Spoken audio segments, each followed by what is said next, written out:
Number 2, find out what your customers want. Keep asking yourself, who is my customer? How does my customer define satisfaction? What value does my customer expect from me? How do I best please my customer? Every company that is successful is continually asking its customers, what can we do to please you better? What can we do to satisfy you even more next time? Every individual should be asking these questions as well. One of the biggest problems in the world of work is that people are not clear about exactly what they need to do to satisfy their bosses. One of the best things you can do on a regular basis is to go to your boss and ask, why am I on the payroll? What is the most important thing that I do around here from your point of view? You can be doing your job extraordinarily well, but if what you are working on is not important to your boss, you'll actually be sabotaging your career. However, if you do the 1 or 2 things that are most important to your boss, those actions that generate the highest levels of customer satisfaction in his eyes, this alone can advance your career faster than anything else you can do. To succeed at work, you must ask yourself repeatedly, why am I on the payroll? What results have I been hired to achieve? Number 3, determine your primary output responsibilities. Continually ask yourself, your boss, and the people around you, what are my primary output responsibilities? In other words, what are you expected to produce as the result of your work? There are 3 ways of defining an output responsibility. First, an output responsibility is measurable, concrete, specific, and it can be defined clearly on paper. You can attach a number and a standard of performance to it. An output responsibility is a certain quality and quantity of work that can be defined and measured by an objective third party, including your boss. For example, getting along well with others is not an output responsibility. It may be a necessary activity for you to perform your job, but because it is neither measurable nor concrete, it is not a key determinant of your success or failure.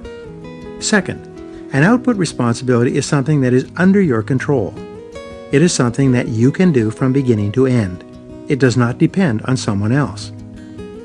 Third, an output responsibility is a task or result that serves as an input for someone else. In other words, every output that you produce serves as an input to someone else.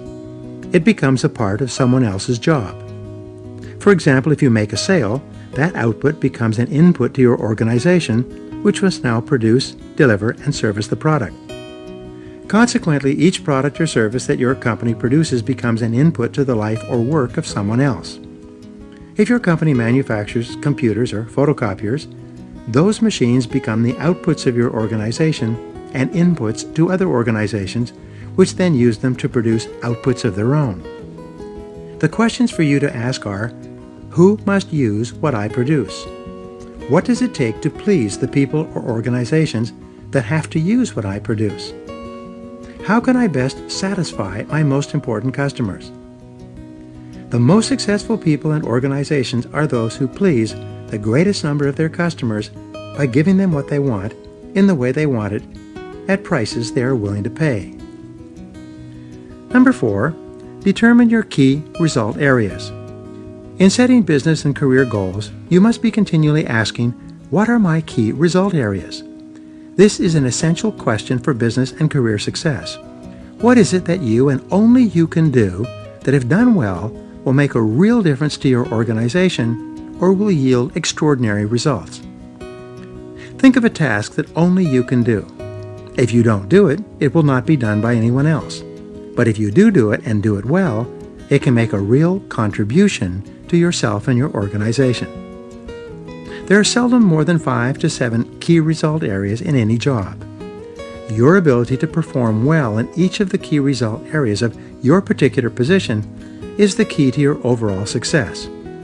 You could do many of your tasks in an excellent fashion, but if they are not among your key result areas, they could actually be harmful to your career.